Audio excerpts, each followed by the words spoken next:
You sit down to start that important task, the one you've been avoiding for days. You open your laptop, pull up the document, and then somehow you're watching a video about how to fold a fitted sheet. 3 hours later, you feel a familiar knot in your stomach. You accomplished nothing important. And the worst part is, you knew you were doing it the entire time. You tell yourself it's laziness. You tell yourself you need more discipline. But the real reason you procrastinate is far stranger than a simple lack of willpower. It is not a flaw in your character. It is a ghost from your ancient past. Think about the last time you delayed something you actually wanted to do. Why did you do it? You felt a mild discomfort, a twinge of resistance, and your brain immediately sought relief. That relief came in the form of a distraction. You are not avoiding the task.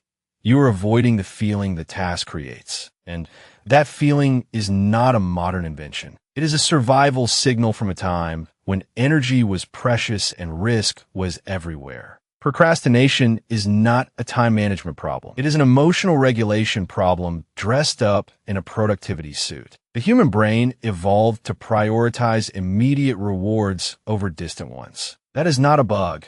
It is a feature. For your ancestors, the future was uncertain. A meal today was worth more than a promise of 2 meals tomorrow. This is called temporal discounting, and it is wired into your neural circuitry. Dr. Ainsley's research on hyperbolic discounting shows that people consistently choose smaller, sooner rewards over larger, later ones, even when they know it is irrational. When you procrastinate, your brain is simply applying that ancient logic to a modern task. The immediate relief of distraction feels more real than the distant satisfaction of completion. And your brain is terrible at imagining future rewards. It needs something tangible now. But there's a second layer. The part of your brain that craves immediate gratification is the limbic system, which evolved long before the prefrontal cortex, the seat of rational planning. The prefrontal cortex is the voice that says, you should work on that report. The limbic system is the voice that says, watch this funny cat video instead. These two systems are constantly in conflict. When you procrastinate,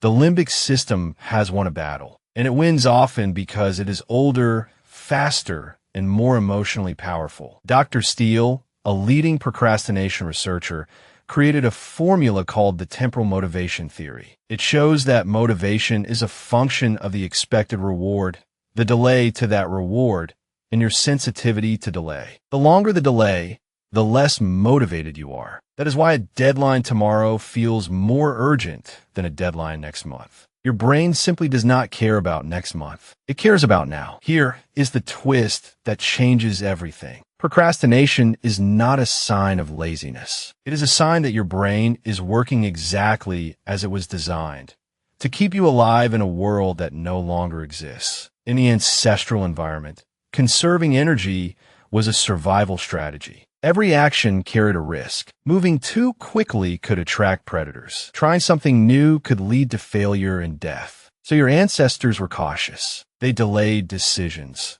They waited for more information. They avoided unnecessary effort. That hesitation was a life-saving reflex. But today, the tasks you avoid are not life or death. They are emails, reports, workouts, and difficult conversations. Your brain cannot tell the difference between a saber-toothed tiger and a spreadsheet. Both trigger the same avoidance response. So you procrastinate not because you are weak, but because your brain is trying to protect you from a perceived threat that isn't there. Neuroscientist Dr. Pychyl calls this the gap between intention and action. He found that people who procrastinate are not less motivated.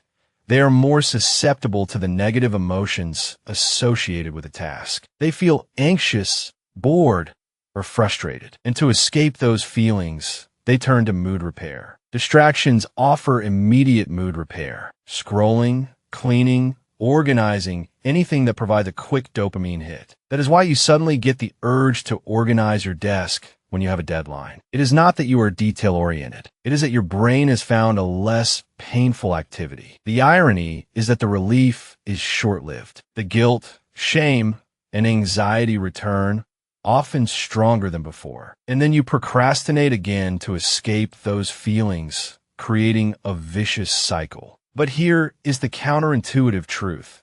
The more you judge yourself for procrastinating, the worse it gets. Self-criticism activates the same threat detection system that triggered the procrastination in the first place. You feel threatened, you avoid the threat, you feel guilty, you avoid the guilt. Dr. Sorois's research shows that self-compassion is a far more effective antidote. When you forgive yourself for procrastinating, you break the cycle. You reduce the emotional charge of the task, and your brain no longer sees it as a threat. That is the key. Procrastination is not a battle against laziness. It is a battle against your own threat detection system. Now apply this to your daily life. You sit down to work, and the first thing you feel is a tiny pang of resistance. That pang is your limbic system saying, this might be uncomfortable. Your prefrontal cortex says, just start for 5 minutes. And if you can override the initial resistance, just for 5 minutes,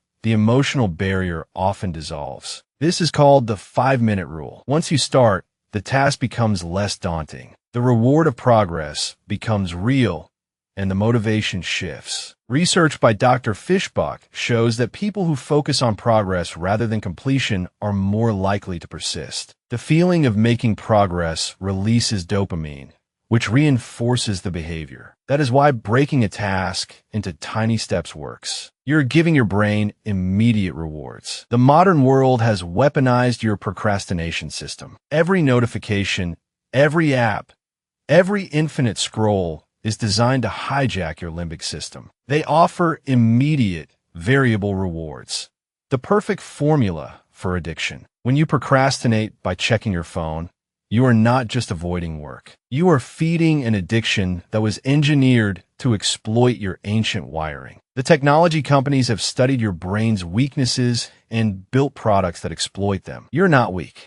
You are outmatched, but you can fight back. You can turn off notifications. You can use apps that block distractions. You can create an environment where the limbic system has fewer options. The most powerful tool is awareness. When you catch yourself procrastinating, pause. Ask yourself, what am I avoiding right now? Name the emotion.